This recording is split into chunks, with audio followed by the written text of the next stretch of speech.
So ngayong araw guys, back to school na ang buang, kaya yan, naka-uniform. Meron pala akong tanggap ngayon na iPhone 11, backglass yung problema niya. Shoutout nga pala kay Kuya Elvin, siya kasi yung nagpaayos nito sa akin. Kita nyo naman, pati yung lens tanggal na rin. Pero gagawa natin yan ng paraan para maibalik lang. Dito nga guys, palabas na ako sa legendary na bahay. Pupunta na nga pala ako dun sa supplier ko para kumuha ng backglass.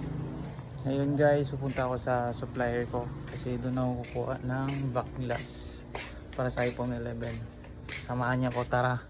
Dito nga kinuha ko na yung mahiwaga kong motor. Yan na nga pala yung itsura ng motor ko ngayon guys. Kung makikita nyo doon sa isa kong video, iba pa yung kulay niya. Pero ngayon ayos na tingnan. Hindi ko lang na video yung pagkabit ko sa mga covers niya. Okay lang yun, pero ang importante ay mahalaga. At ito nga, habang binabaybay ko yung daanan, nakita ko yung kasalubong ko. Parehas kami puti, tapos parehas din kami bilog yung gulong. At ito na nga, nakarating na ako sa supplier ko. Ang dami niyang supply dito, kaya nga tawag ko sa kanya supplier. Dito nga guys, nagpili na ako ng backglass na ikakabit. Pero sabi ng customer natin, white na lang daw ang ikakabit ko.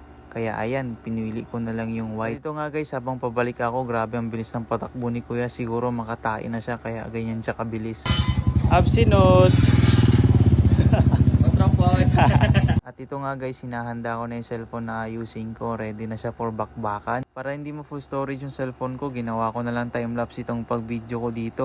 Kita nyo naman guys, mabilis lang matanggal kasi naka-timelapse. Alam nyo guys, sa totoo lang, mas gusto ko pang magtanggal or magpalit ng LCD kumpara dito sa ginagawa ko ngayon. Alam nyo kung bakit? Kasi napakatagal nitong trabaho na to. Kung wala ka talagang tamang gamit pang tanggal dito sa glass niya, matatagalan ka talaga. Kaya buti na lang talaga nag-invest ako ng gamit ko. Meron pang iba nagsasabi na, pagtanggal ka lang naman ng backglass, bakit ang mahal ng singil mo? Kung kayo kaya gumawa, total sa tingin nyo naman, madali lang tong ginagawa namin. May mga times pa nga na nasusugatan ako sa paggagawa ng ganito. Pero may iba tayo, ayan na nga, malapit na siyang matapos. Ayan na lang yung tatanggalin ko, yung camera part. Pagkatapos ko nga pala matanggal yung sa camera part, inihanda ko na rin yung dalawang rubber na gagamitin ko sa mga rings niya. At ayan na nga guys, natapos ko na siya. At kita nyo naman guys, nabalik ko na rin yung lens na natanggal sa kanya kanina. Hindi ko na nga pala na video yung pag-abot ko sa customer nito. Shoutout na lang sa'yo Kuya Balong ng Masagana. Pagkahapon nga guys, nagpractice ako mag-drive ng manual. Niruan nga pala ako ng bayo ko. Shoutout sa iyo Kuya Fern. Dahil sa kanya kasi natuto ako mag-drive ng manual na sasakyan. Dito nga guys, papunta kami doon sa PCC ng USM. At dito nga guys, pumili na sila ate ko ng ice cream at saka yung chocomilk. After nga namin doon sa PCC guys, nag-jogging na sila ate dito. Ako naglakad-lakad lang kay napagod talaga ako sa araw na to. At kung nakaabot ka sa part ng video na to, wag mo namang kalimutan na mag-comment at like.